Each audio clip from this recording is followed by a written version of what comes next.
This word in your ear is brought to you thanks to NordVPN. And VPN stands for what, Mark? It stands for Virtual Private Network. Just testing. Try again. What's it stand for, Mark? Virtual Private Network. That is absolutely correct. And that's a way to keep your data safe on the internet whenever you're logging in, either at home or abroad or in an internet cafe or wherever. VPN protects your identity and encrypts your data so that nobody can steal that identity.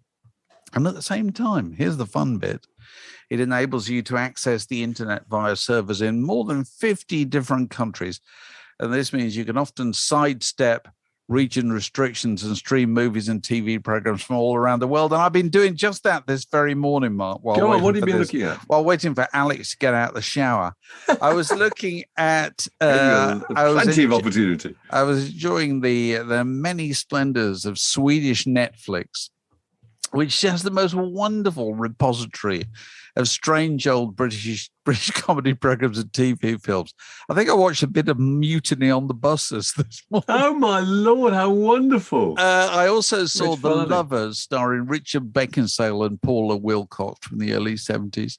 I saw a comedy called French Mistress, which is set in the kind of never land of an English boys' public school of the 1950s, where the headmaster is Cecil Parker, and James Robertson Justice is among the staff. This is perfect British kind of sexual fantasy stuff, isn't it? Honestly, a public school and a French mistress. They have to get a new French teacher. Wow. They can't get a man, so they're going to get a woman. Wow. And guess I tell what? you, She's double wow. She's a miss. She's not even a missus. No, she's in her 20s.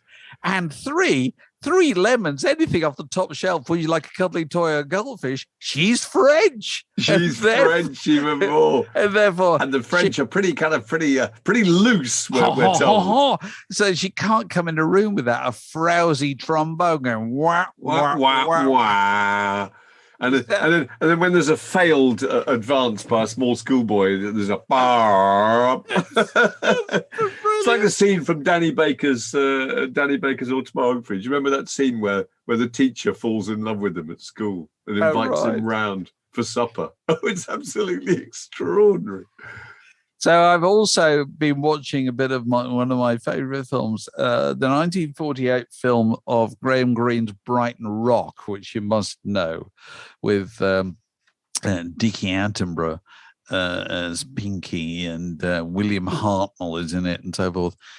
Have you never seen that? God, it's brilliant because it's shot, all the exteriors are shot in Brighton.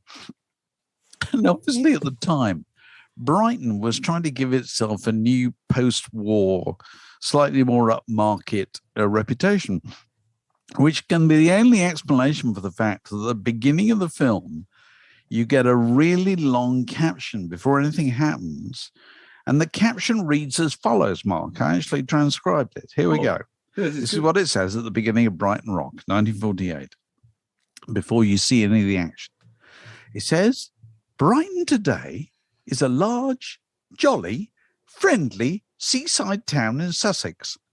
But in the years between the two wars, there was another Brighton of dark alleyways and festering slums. From here, the poison of crime and violence and gang warfare began to spread. This is a story of that other Brighton, now happily no more. Isn't that fantastic? That's a brilliant opener. My God. It's like it's not like that anymore. Was it Keith Waterhouse? Dream on. Yeah. Was it Keith Waterhouse? I spent a lot of time in Brighton because my wife comes from around there.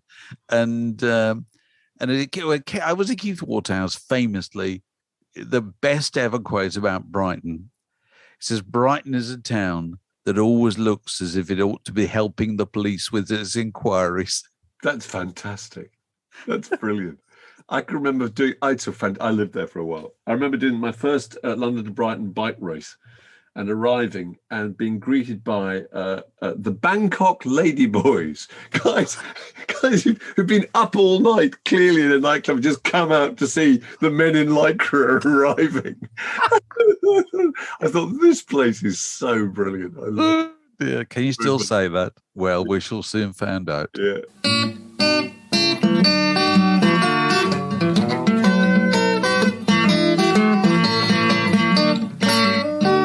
You're listening to a podcast from The Word. Kate Bush on Woman's Hour. Did you hear it, Dave? I didn't. Fantastic. Was it? It's fantastic because... What did she say? She said virtually nothing. Oh, really? Absolutely not. And it didn't kind of matter. Caitlin Moran came on. And Caitlin Moran whose job was just to provide the build-up. We are about to hear from Kate Bush, and she talks about her being a pioneer. And she's absolutely right. I think Caitlin Moran's brilliant. Everything she said was right. Pioneer. She's the first person to start using those kind of headsets, her dance moves, the fact she was a girl nerd and learned about technology and had all this kind of fairlights in her studio. Her girlishness, that she was a whole new kind of pop star. She wasn't kind of like Bonnie Tyler or Joan Jett or Chrissy Hynde. She was wafting about in kind of girly dresses, that she wrote songs about washing machines like Mrs. Bartolozzi. Caitlin Moran was saying this is the female equivalent of a man writing a song like I'm Waiting for My Man. This is what women do. They put clothes in washing machines. I thought she was absolutely right. I thought it was a really good point, And also that she had a very happy life. Don't be any bad bits. If you read the life of Viv Albertine or Chrissy Hynde or whatever, then, there are all sorts of things go wrong. Nothing appears to have gone wrong. No, that's true. It's really, that's really true. interesting. Yeah, It's just a really nice story. And then she comes on after all that build-up and talks about how she's doing a bit of gardening. And she's very, very pleased that a whole new generation of people have cottoned on to her, and how she watches Stranger Things. And, and she doesn't give anything at all away. And yet you're somehow completely thrilled just to hear the voice of Kate Bush. As you were saying, there's like suddenly any utterance is like bring a tablet down from the top of the mountain. It's funny. I was thinking about when in the early days when I was an editor of Smash Hits, Phil Sutcliffe went and interviewed her. I can't remember what the record was. And she was, it was hit after hit. She was in the charts. She was part of the furniture. Really, Kate Bush just was, and didn't belong to any particular movement or anything. And Phil always used to. I think rather fancy himself that he kind of broke. He went a bit further than a lot of interviews. Yeah, that's right. Or whatever. Dug deep. He just did. And I remember he came out with this interview with her, and one of the things she talked about was menstruation. And was this for Smash Hits? This was Smash Hits. Yeah. And I just kind of looked at this. Oh, okay, all right, fine. And I just left it in. The whole thing ran. I'm sure. I kind of Phil kind of put it in, sort of hoping I was going to say, I'm not sure about that, Phil. Then he could complain about it. Then he could complain about it. But no, I just said, no, fine. Okay, put it in. And it ran in the magazine, and it ran completely without remark, absolutely from anybody, from readers, from anybody at all. Whereas, and that was kind of the 80s. Whereas 20, 30 years later, anything like that would be regarded as this is a major breakthrough. I know. You know what I mean? Know. That's the really odd thing, is the kind of level of fuss as compared to the level of activity nowadays is completely out of kilter. Whereas when all that stuff was going on, when Kate Bush was just around, nobody made that fuss at all. It strikes me. It's just, everybody is very keen on the significance of something. Actually, this relates to something we had noted down. Billie Eilish played Glastonbury. Youngest person ever to headline Glastonbury. Was she 20 or something like that? She's 20. She's 20. Oh, fair enough, But then I was thinking, Stevie Wonder turned 21 in 1971. Okay. Yeah. 21. So that's when he first signed his first adult contract with Motown. So prior to that, he'd had a kind of juvenile contract. But during that juvenile period, he'd had hits with Fingertips, I Was Made to Love Her, Uptight, My Cherie Amour, For Once in My Life, Signed, Sealed, Delivered, Heaven Help Us All, and a load more. I know, it's amazing. It's an unbelievable achievement. Well, there are various of these. We were talking about yesterday, weren't we? Jackson Browne wrote These Days when he was 16. Steve Winwood, I'm just reading Chris Blackwell's autobiography because we're going to be interviewing him quite soon. It's really interesting. I mean, Steve Winwood was 14. Yeah. He was like, Chris Blackwell had to be his legal guardian he was in Spencer Davis. I went to see Spencer Davis on a package tour in 65, 66. And he was introduced as Little Stevie Winwood, which was a kind of play on Little Stevie Wonder. Really. Yeah. He was, because he'd been taught by Spencer Davis, hadn't he? Spencer Davis was geography teacher, I think, or something like that. That's right. And he'd been a pupil of his at school. Incredible. He was 14. He was 18 when he filmed Traffic, and Millie Small. I mean, Millie Small was 14 when she met Blackwell. I think she was about 15 or 16 when My Boy Lollipop. Yeah, when he brought her all the way over to the UK, didn't he? Yeah, he did. Yeah, he had to get a letter from her mother signing an agreement that it was okay for this 14-year-old girl to go off with this middle class white British guy who claimed that he was going to kind of make her a successful career. Get this, Mrs. Small, I'm going to make her a star. Yeah, there's going to be cash in it for you. It's absolutely incredible, really. And there's a really moving bit in the book actually where he goes back to Jamaica with her after all this worldwide success. That record, My Boy Lollipop, is a huge hit all over the world. I remember clearly. And when she gets to the airport, her mother is there to greet her, and she's the most famous person in Jamaica.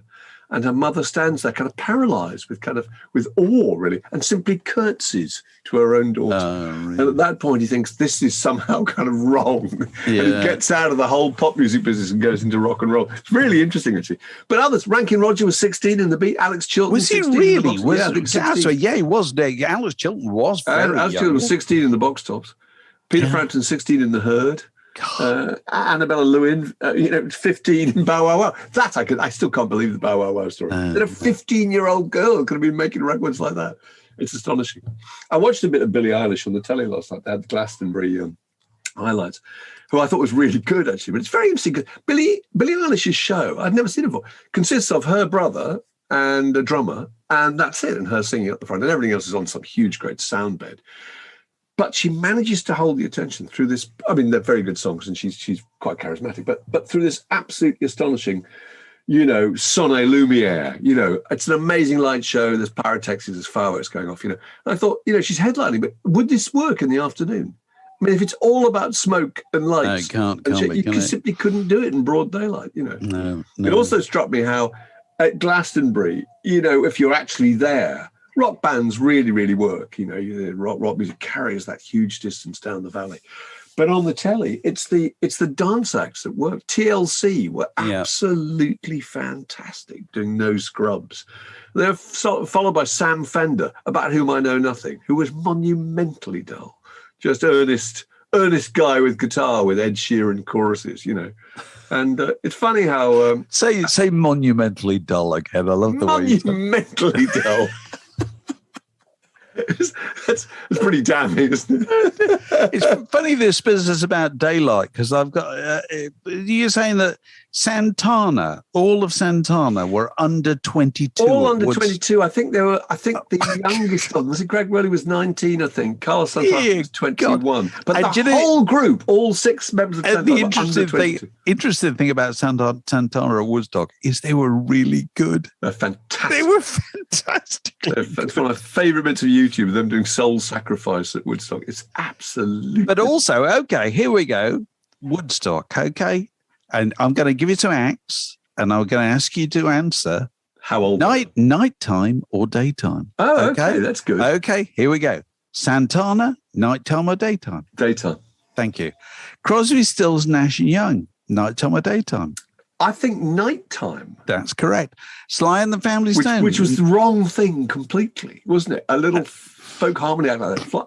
Sly and the Family Stone, I think daytime. No, nighttime. Oh, okay. Nighttime. Okay. It was they were definitely a kind of really lit up concept, Okay. you know. All right. Particularly in the film. Richie Havens, nighttime or daytime? Well, that was definitely daytime because he started the show with that He great started hole in the his show. guitar that he'd sort of worn a hole through with his plectrum, hadn't he? And what was the song that he sang at the beginning of Woodstock? well, it was probably Freedom or It was Freedom. Children. It was Freedom. And he just sang. sang Freedom, Freedom, Freedom. And I couldn't help notice that when President Zelensky gave his message to the Glastonbury hordes yesterday. Yeah. He said, this is the kind of the greatest gathering for freedom in the world. I thought to myself, well, more power to you, Mr. Zelensky, for getting any exposure you can get. But freedom, it ain't. This is quite an expensive, this is an expensive leisure activity, this is, isn't it? Yes.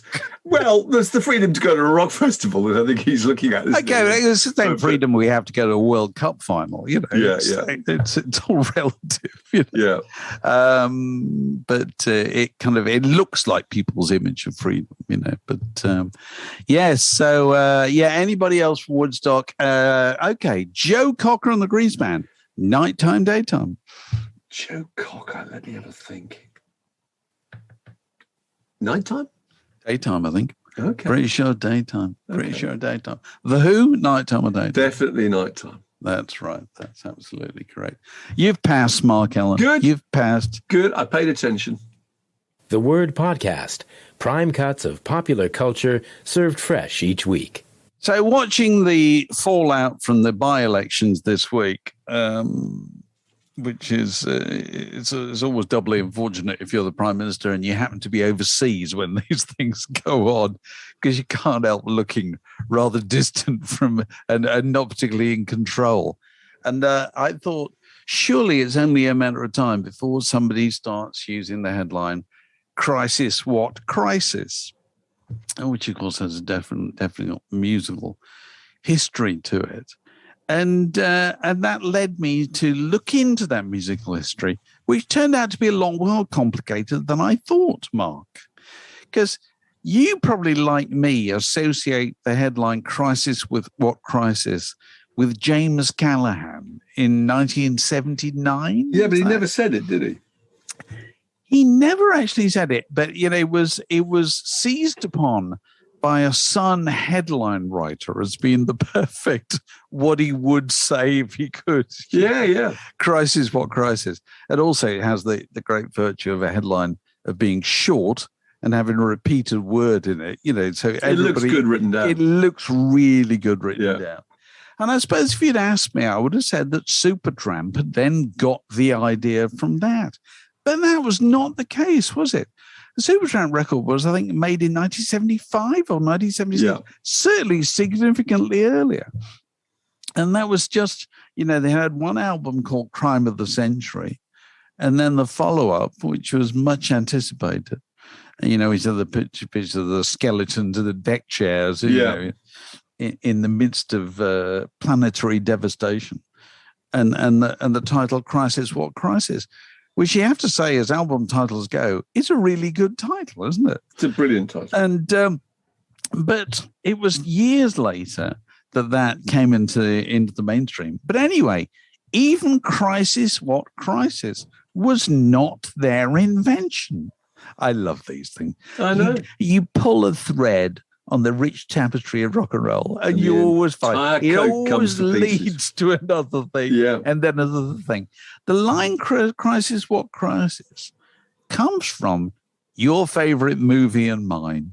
What is that, Mark? It's the Day of the Jackal. The Day of the Jackal. It's a brilliant thing where the English guy is the cabinet minister, is in bed with the mistress. No, because it's a spy. She's a spy, French cabinet minister. They're trying to infiltrate. That's right, They're trying to infiltrate. And she's a spy, and he says, "Oh, I'm sorry, I was on the telephone. It was a crisis." And she says, "Crisis? What crisis?" And she kind of cuddles up to him, and he goes, "Oh, there's nothing." And he goes, what crisis? And it goes on, she repeats it, doesn't she? And then it cuts because you know that he is going to divulge. And sure enough, comes to a grim end, doesn't he? In the Absolutely. Film. So that starts with the Jackal, as all good things do, is taken up by Supertramp, is then taken up by the Sun and placed in the mouth of the innocent James Callaghan. Yes. And it's still part of the kind of the parlance now, all those years later. Yeah. Isn't pop music a wonderful thing? It's absolutely brilliant. And I'm a bit of a student of things that people said, but they never actually said. Oh, go on. Let them eat cake. What did you say? Let them eat cake is brilliant. Let them eat cake. Marie Antoinette. She never said that. And that was a deliberate thing by a journalist at the time to make her out to be the kind of a clueless ditz. Yeah. The kind of ridiculous thing that the rich people would say. Yeah. She never said it. There's a sucker born every minute attributed to P.T. Barnum. Actually, nobody has the faintest idea who said that, but he did. Really? A lie can travel halfway around the world while the truth is putting its shoes on. That's been attributed to Thomas Jefferson, Mark Twain, and Winston Churchill. None of them said it either. Yeah. And the nearest source that's even close to it is Jonathan Swift once said, which is a great quote actually, "Falsehood flies and truth comes limping after it," which appeared in one of his 1710 works. In our lifetimes, Ringo is not even the best drummer in the Beatles. No. It's a classic, isn't it? Everyone goes, "Oh, John Lennon said that." John Lennon never said that. I know. Never. It's a monstrous thing to say. It was Jasper Carrot, wasn't it? Years later, yeah. And you were, of course, present at one of the famous ones, "Give me the fucking money. Give us the fucking money," which Bob Geldof never said. Never said. He said actually what he said was, "Fuck the address." Yeah, fuck the address. Just give us the money. It's right. Yeah. No, it's extraordinary how those things just travel, and it's the things that people repeat that stay with you, isn't it? It's just up to people, really. It's up to people to decide that if they like it, it fits, and and that certainly works. This is a junction in the word podcast. It separates that bit from this next bit. So exactly 40 years ago, June the 10th to June the 23rd, 38p, this particular edition of Smash Hits came out. I was just looking in the attic for some old Smash Hits because I was contributing to Gavin Hogg's Smash Hits Giddy Carousel of Pop podcast about the flexi disc, in fact, in 1981. And I was just looking at this guy, and it just reminded me what an amazingly varied time it was. It's extraordinary when I look at it now. You've got Jenny from the Belle Stars on the cover. Yep.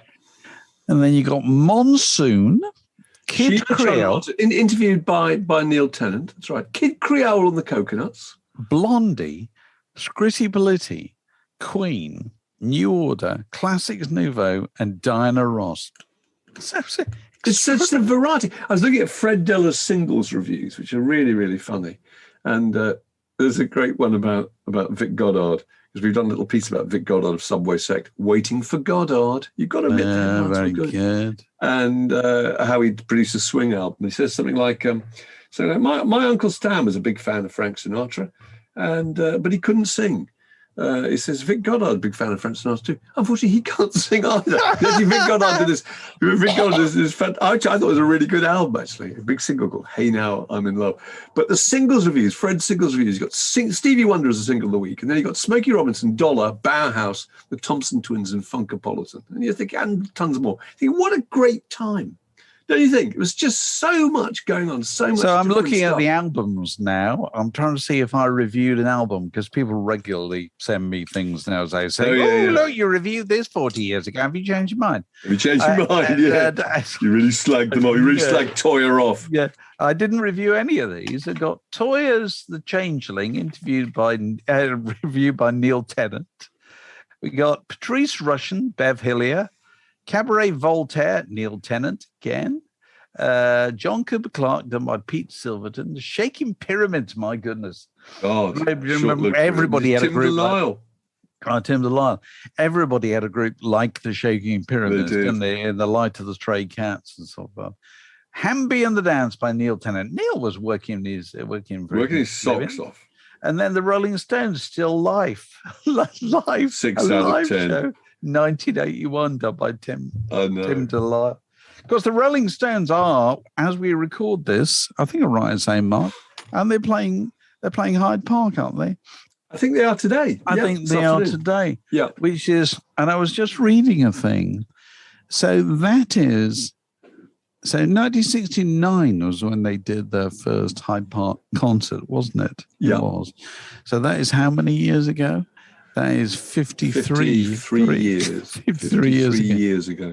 And at the time they did it, and this piece I was reading reminded me, they hadn't played live for 2 years. Really? It's quite a long time, isn't it?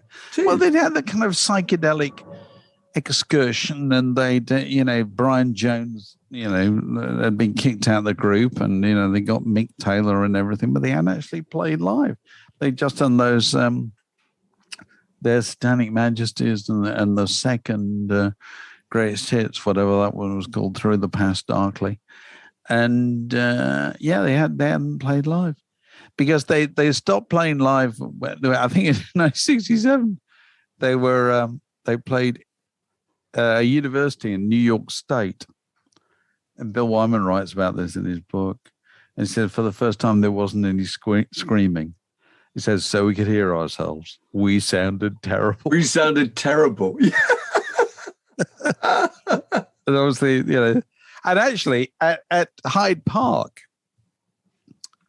they don't sound great, actually. They sound very feeble, actually. They're too quiet. They're too quiet. I wish I'd been there, but I mean, I've just seen the clips that are there, and it's an extraordinary event. The whole thing, the dead butterflies when he opens the basket, the butterfly shoo, and they're trying to get him to take off, and they've all sort of died in his bag. Absolutely. Also, what he's wearing, I think he's wearing the most amazing kind of blouson, and he reads the Shelley poem, doesn't he? He does. It's an extraordinary thing. The real stars of that day, as far as I can see, were King Crimson, who were the bottom of the bill, weren't they? And they were the absolutely major upcoming act. And it's amazing. Pretty it's amazing. They played a few club gigs, and then suddenly they're playing to however many people it was. I had really no idea. Was it 60, 80,000, 100,000? It would have been 100,000 at least. Yeah. People were just for miles. Because the amazing thing is, the two acts who played that day are still going. And one of the Rolling Stones, and the other King Crimson. Both doing fantastically well. Doing very brisk business. Yes, it's a long old time ago, isn't it? It is. So, sorry, how did we get to the subject of the Stones? Because we're looking at... We kept looking at smashes, looking at the album reviews. And I noticed also... Vic Godard, Vic Godard, review. we're talking about, I bumped into him the other day. Really? At a do, still going, still making records, still producing an album. Good for him. It's fantastic. The truth is, nobody gives up. We're going to be interviewing Nigel Tassel soon. He's written a book called C86. Whatever happened to the C86 kids, and it's about the 22 acts that were on that cassette that came out in 1986. It'd be quite interesting to see that. I think the majority of those groups are still going. No matter how tiny they were, there's going to be some little convention where they're going to get together. There will be something. Yeah. It's very hard to let it go. Yeah, it's extraordinary. And it's going back to the issue of Smash Hits. Yeah, go on. There's a Nights Out special, which was the live reviews that we'd recently introduced at that point. Right. This is 1982. And it's a show in Leeds with Queen, Joan Jett, and the Teardrop Explodes. Which I'm saying is a slightly curious bill. It's an extraordinary bill. Isn't it really? I can't find that. Is that a live review? Right at the back. It just has the letters. Mark Rusher and Dave Rimmer. Oh, yes. How extraordinary. Yeah. And I don't know, was it outdoors? I suppose it might have been. And Queen and Teardrop Explodes. There you go. And who's the poster on the back? It's Junior. Do you remember Junior? What was Junior's hit called? I can't remember. Was Junior, guess what? Yeah. So anyway, there it is. 40 big top 20 years ago. And still fresh as paint. The Word Podcast. 2 cocoa tins and a piece of string. Okay, any other business? We have to, first business is the winner of the quiz, Alex, because we didn't announce that last night because you were away. So we can now do this. I should explain for the benefit of anybody who hasn't taken part in our quiz, which we've been running now for how long is it? 2 years? 2 years. 2 years, I think. 2 years. Every Friday. We've done about 100 of them, haven't we, I think? Basically, the way this works is it takes place at 6 o'clock every Friday evening. It's the perfect end of the week. Some people turn up with even a small cold drink. With a cold drink. With a cold drink. And people log in internationally. We have all sorts of pals all over America and stuff. Internationally, absolutely. Yeah. And takes place on Zoom. But you've got to be a Patreon supporter to be invited, haven't you? That's the way it works. So if you needed a further excuse to be a Patreon supporter, this could provide it. And basically what we do is we give you 10 visual clues via Zoom to the identity of a musical act. And the earlier you identify them correctly, the more likely you are to get a significant haul of points. But you only have one shot. You only have go one in shot. early and get it wrong, it's too late. Absolutely. And so what we do is we don't give a prize every week. We give a prize every month at the end of every month. So the one we did last night was the last one of the month. And so now Mark has handed over to Alex the sealed envelope with the and we can reveal the winner. This with is the exciting. Price Waterhouse, stamp on the outside of it. And Alex has now added those up to the earlier scores earlier in the month, and is now in a position to tell us, are you, Alex, who is the winner for the month of June? Well, yes and no. You tease. I know, right? Et pourquoi? Why can't you? Because there's a tie? Not what? Well, yeah, the result this month, I've done the totting up, and it's complicated because we have, having technically won, are 3 whole people. We have a triple-way tie as things stand. We all have the same score. That's astonishing. Paul Thompson, Chuck Lonson from Swinging Georgia, yes, and Andrew Boland all have 14 points and are on the top spot of the podium. Fantastic. So let theirs be the glory, if not necessarily the prize. they get bragging rights while we sort out what to do about a prize. That's fantastic. So if you haven't taken part, it's a fresh start next Friday. You start with a clean slate. You can compete for the first time. We very much welcome new people into the quiz, new blood. And that would be very welcome. But the first thing you have to do is be a Patreon supporter. If you want to be a Patreon supporter, if you go to patreon.com/word in your ear, is that right, Alex? That is correct, yes. And you can look up all the various ways that you could get involved, and we'd really appreciate your doing that if you can. Anything further to add, Alex? Actually, Dave, yes. Oh, yes. Go on. We are putting out on the internet this week the podcasts of our Words in the Park event. Absolutely, which took place last week. Yes. Paul McCartney's 80th brilliant birthday. were those?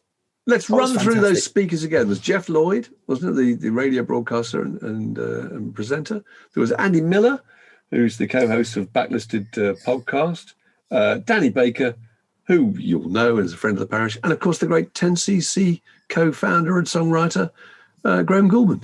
Brilliant lineup. Brilliant lineup. Wonderful day. I'm sorry you're not going to be able to hear Alex's rendition of Paul McCartney's I Will, which climaxed the whole thing. But obviously copyright considerations mean that we can't run it. You're just going to have to imagine that. You've got to imagine that Alex came on dressed in a Sgt. Pepper satin jacket, played I Will on a ukulele. Genuinely, people were in tears. Not a D. Tears in a good way. In the H. Absolutely. And it was all very good. And so you'll get your opportunity to at least hear most of it sometime in the next week. But we'll continue with our full program of Word in Your Ears and Word in Your Attics Who have we got lined up? You'd like to sell people about, Mark? Well, we got various people lined up. We've got Chris Blackwell, who's written this fantastic memoir about his life called The Islander. His life at Island Records, living out in Jamaica. We've got Loudon Wainwright, who I think is very good value. I love Wainwright. Yeah, I love Loudon Wainwright. We've got Nigel Tassel, who's written this book about the enemy's C-60. Yeah. We've got Julian Lennon coming up, and we've got an old pal of ours called Bruce Finley, who started Bruce's record shop in Edinburgh, and is going to talk one of the about most famous. I would say, I'm going to say, the most famous case of somebody giving their name to record shops in Britain. Probably is, actually, isn't it? I think it is. Bruce's Records. Unless you know different. This podcast was brought to you by The Word.